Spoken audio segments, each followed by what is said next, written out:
اعوذ باللہ من الشیطان الرجیم بسم اللہ الرحمن الرحیم۔ السلام علیکم ورحمۃ اللہ وبرکاتہ۔ حاضرین، کیا حال چال ہیں آپ کے؟ امید ہے آپ خیریت سے ہوں گے۔ حاضرین، الحمدللہ آج ہم اپنے چینل HSA قرآن اکیڈمی کے پلیٹ فارم سے اپنے نورانی قاعدے کا سبق نمبر 3 لے کر حاضر ہوئے ہیں۔ حاضرین و ناظرین، پچھلے سبق میں ہم نے جو پڑھا تھا وہ تھا مخارج کا سبق۔ مخارج کا سبق دو سبق ہم اپلوڈ کر چکے ہیں۔ آج ہم اس کا تیسرا سبق اپلوڈ کرنے والے ہیں۔ تو حاضرین، پہلے 2 اسباق میں ہم نے جو کچھ پڑھا وہ میں بہت مختصر کر کے آپ کو یاد دلانا چاہتا ہوں، تاکہ جو حضرات اس چینل پر نئے ہیں ان کے لیے یہ سبق ایک ترتیب کے ساتھ نیا ہو جائے۔ آپ سے ریکویسٹ ہے کہ اگر آپ ہمارے چینل پر نئے ہیں، چینل کو لائک کریں، شیئر کریں اور سبسکرائب کر دیں۔ بیل آئیکن کے بٹن کو لازمی پریس کیا کریں تاکہ ہر آنے والا نیا لیکچر آپ تک باقاعدگی سے پہنچتا جائے۔ حاضرین، ہم اس پلیٹ فارم کے ذریعے انشاءاللہ پہلے بھی بتا چکے ہیں کہ نورانی قاعدہ ہو یا مدنی قاعدہ ہو یا رحمانی قاعدہ ہو، تمام قاعدوں میں ایک ہی سبق پڑھایا جاتا ہے۔ ہم اس چینل کے ذریعے جو قاعدہ پڑھا رہے ہیں وہ مدنی قاعدہ ہے، اور مدنی قاعدے کو ہم اس لیے ترجیح دیتے ہیں کیونکہ اس قاعدے میں کافی زیادہ تفصیلاً سامعین کے لیے تمام چیزیں بیان کر دی گئی ہیں۔ تو حاضرین، آئیے آج کا سبق شروع کرتے ہیں۔ پہلے ہم پچھلا سبق دہراتے ہیں۔ پہلے سبق میں ہم نے پڑھا تھا حمزہ ہا، عین ہا اور غین خا کا مخرج۔ حاضرین، آپ کو سکرین پر نظر آ رہا ہوگا کہ حمزہ ہا، عین ہا اور غین خا یہ تینوں علیحدہ علیحدہ لکھے گئے ہیں۔ حمزہ ہا کا مخرج علیحدہ ہے، اس کا مخرج کی ڈیفینیشن ہے حلق کے نیچے والے حصے سے، اور عین ہا کا مخرج وہ علیحدہ ہے، وہ اس کی ڈیفینیشن ہے حلق کے درمیان والے حصے سے، اور غین خا کا مخرج بالکل اس سے اوپر والا جو حلق کا حصہ ہوتا ہے درمیان والے حصے سے اوپر، وہ ہے غین خا کا مخرج۔ حلق کہتے ہیں گلے کو، اور گلے کے 3 حصے ہوتے ہیں، نیچے والا حصہ، درمیان والا حصہ اور اوپر والا حصہ۔ اس کو ہم تفصیلاً پہلے سبق میں ہم بیان کر چکے ہیں۔ اگر آپ اس کو تفصیل سے سننا چاہیں تو ہمارے پہلے سبق لیکچر 1 کو ضرور آپ دیکھیں۔ اس کے بعد ہم نے لیکچر 2 میں جو ہم نے پڑھایا تھا حروف لہویہ پڑھائے تھے، قاف، موٹا کاف اور باریک کاف۔ اس کا موٹے کاف کا مخرج ہم نے پڑھایا زبان کی جڑ اور تالو کے نرم حصے سے، اور باریک کاف کا ہم نے مخرج پڑھایا زبان کی جڑ اور تالو کے سخت حصے سے۔ ان کو کہتے ہیں حروف لہویہ اور لسانی مخارج بھی کہتے ہیں۔ آج حاضرین ہم جو سبق پڑھنے والے ہیں یہ بھی تمام مخارج لسانی مخارج ہی کہلاتے ہیں۔ پہلے سبق میں جو ہم نے پڑھے تھے وہ حلقی مخرج تھے 3، جو تھے حمزہ ہا، عین ہا اور غین خا، وہ حلقی مخرج تھے۔ اور اب ہم جو پڑھ رہے ہیں وہ سارے لسانی مخارج ہیں، کیونکہ یہ زبان سے ادا ہوں گے، وہ حلق سے ادا ہوئے تھے۔ اب جو ہم پڑھ رہے ہیں یا آگے پڑھیں گے وہ لسانی مخارج ہیں، کیونکہ یہ سارے لسان کہتے ہیں زبان کو، یہ زبان سے ادا ہونے والے حروف ہیں۔ آج کا سبق میں ہم سب سے پہلے پڑھیں گے جیم، شین اور یا۔ حاضرین، جیم، شین اور یا ان کو کہتے ہیں حروف شجریہ۔ یہ جو 3 حرف ہیں جیم، شین، یا، ان کو کہتے ہیں حروف شجریہ۔ اور یہ کہاں سے ادا ہوتے ہیں؟ یہ بھی زبان سے ادا ہوتے ہیں، اس لیے ان کو لسانی مخارج کہتے ہیں۔ اور یہ کہاں سے ادا ہوتے ہیں حاضرین؟ یہ زبان کے درمیان اور تالو کے درمیان سے ادا ہوتے ہیں۔ حاضرین، زبان کا درمیان کون سا ہوتا ہے؟ زبان حلق کے اندر سے شروع ہوتی ہے، جہاں یہاں سے گلا اور حلق شروع ہوتا ہے، وہاں سے زبان شروع ہوتی ہے۔ تو زبان کا اختتام وہاں پر ہوتا ہے جہاں پر زبان کی نوک ہوتی ہے، زبان کا سرا ہوتا ہے دانتوں کی سائڈ والا۔ تو اس کے درمیان جو حصہ زبان کا آتا ہے وہ زبان کا درمیان کہلاتا ہے، اور بالکل اسی زبان کے درمیان والے حصے کے اوپر تالو کا درمیان ہوگا، یعنی ہم زبان کے درمیان والے حصے کو، جو ہمارا اوپر والا تالو ہوتا ہے، اس کے درمیان والے حصے سے ٹچ کریں گے تو پھر یہ تینوں حرف جیم شین یا یعنی کہ حروف شجریہ ادا ہوں گے۔ اس کے بعد حاضرین اگلا مخرج ہے ضاد۔ حاضرین میں اس کو تفصیلاً بتاتا چلوں، اکثر لوگ ضاد کو ضاد پڑھتے ہیں۔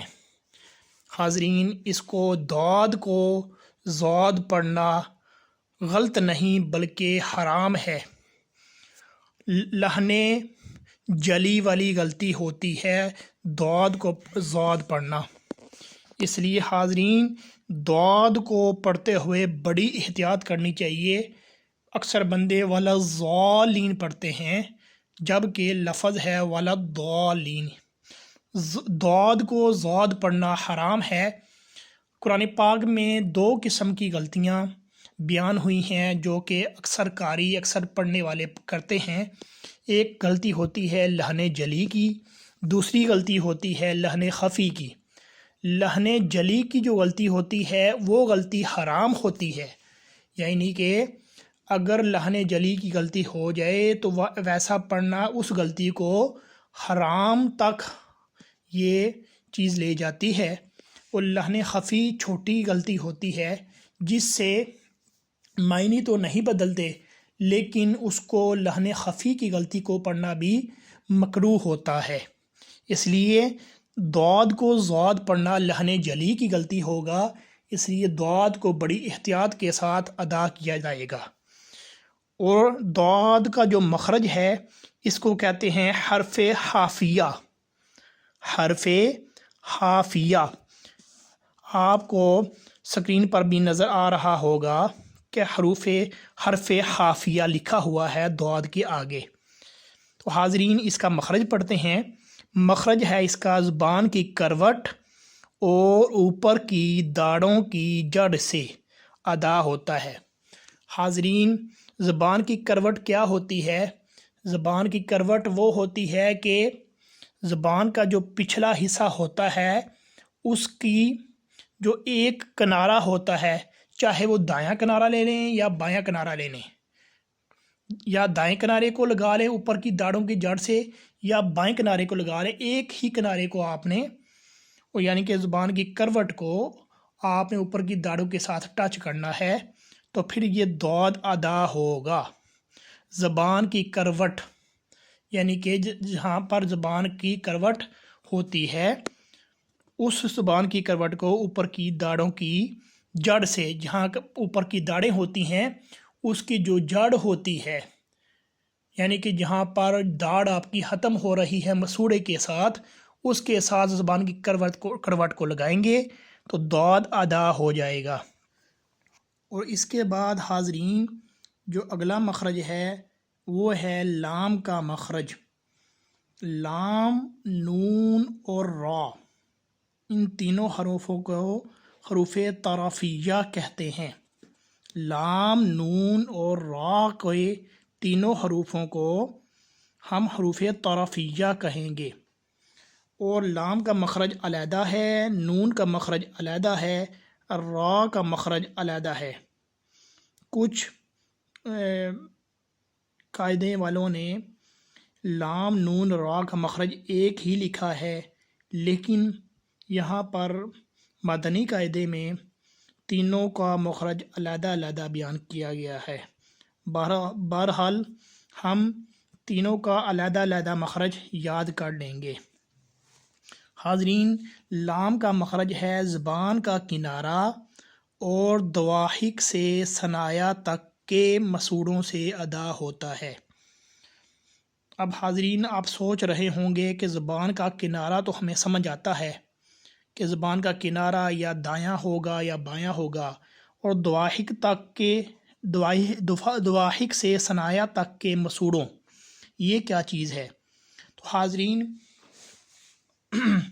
یہ اصطلاح تجوید میں تجوید و قواعد و تجوید کے لحاظ سے زبان کے اوپر والے منہ کے اندر جو دانت ہوتے ہیں، اوپر والے اور نیچے والے، سامنے والے، پیچھے والی داڑیں، اوپر والی داڑیں، یہ ساری داڑوں کو اور سارے دانتوں کو ایک نام دیا گیا ہے، ایک نام دیا گیا ہے تاکہ پڑھنے والا اور یاد کرنے والا وہ آسانی کے ساتھ اس کو یاد کر لے۔ اب دواحک سے ثنایا یہ دانتوں کے نام ہیں۔ زبان کا کنارہ تو آپ کو سمجھ آ ہی گیا ہوگا کہ زبان کا کنارہ کیا ہوتا ہے، اور دواحک سے ثنایا یہ دانتوں کے نام ہیں، یعنی کہ جب زبان کا کنارہ دواحک سے ثنایا تک کے جو دانت ہیں ان کے مسوڑوں سے لگے گا تو پھر لام ادا ہوگا۔ حاضرین، فی الحال آپ مخارج کی ڈیفینیشن یاد کر لیں۔ جب ہم آگے جا کر انشاءاللہ یہ ایک علیحدہ سبق بیان کریں گے جس میں ہم آپ کو مکمل طور پر دانتوں کے نام اور داڑوں کے نام بھی سکھائیں گے، اور زبان کا جو نقشہ ہے وہ بھی سامنے اسکرین پر پیش کریں گے۔ اس لیے آپ کی آسانی کے لیے کہ زبان کا کنارہ اور دواحک سے ثنایا تک کے مسوڑوں سے لام ادا ہوگا، آپ اس کی ڈیفینیشن فی الوقت یاد کر لیں۔ اس کے بعد اگلا لفظ جو ہے وہ ہے نون، یہ بھی حروف تعارفیہ میں آتا ہے۔ اس کا مخارج ہے زبان کا کنارہ اور انیاب سے ثنایا تک کے دانتوں کی جڑوں سے ادا ہوتا ہے۔ زبان کا کنارہ تو آپ کو سمجھ آ ہی گیا ہوگا، اور انیاب سے ثنایا تک یہ بھی دانتوں کے نام ہیں۔ ان انیاب سے ثنایا تک کے جو دانت ہوں گے، ان کی جو جڑیں ہوں گی، ان کے ساتھ جب زبان کا کنارہ لگے گا پھر نون ادا ہوگا۔ فی الوقت آپ نون کی ڈیفینیشن ہی یاد کریں، تاکہ جب آپ کو زبان کا نقشہ سمجھایا جائے گا تو پھر آپ کو بڑی آسانی سے یہ چیز سمجھ آ جائے گی کہ انیاب سے ثنایا کیا ہے اور دواحک سے ثنایا کیا ہے۔ اگلا مخرج جو ہے وہ ہے را، اور را بھی حروف تعارفیہ میں آتا ہے۔ اس کا جو مخرج ہے زبان کی نوک اور مقابل کے تالو سے ادا ہوتا ہے۔ حاضرین، زبان کی نوک کے جو مقابل تالو ہوگا، اس کے بالکل مقابل پہ جو تالو کا حصہ ہوگا زبان کی نوک کو، اس کے ساتھ ٹچ کریں گے تو پھر را ادا ہو جائے گا۔ تو حاضرین، آج ہم نے جیم شین یا یعنی کہ حروف شجریہ کے مخارج پڑھے، اس کے بعد ضاد کا مخرج پڑھا، پھر لام کا مخرج پڑھا، نون کا مخرج پڑھا اور را کا مخرج پڑھا۔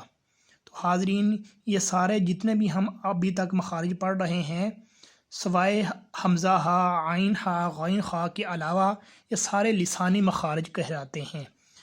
تو حاضرین، آپ سے گزارش ہے لوگوں تک بھی یہ پیغام پہنچائیں، یہ ایک صدقہ جاریہ ہے۔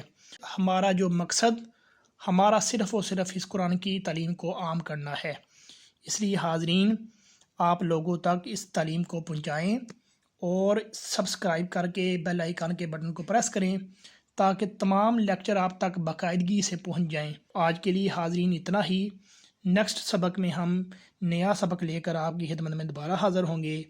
تب تک کے لیے اللہ حافظ، السلام علیکم ورحمۃ اللہ وبرکاتہ۔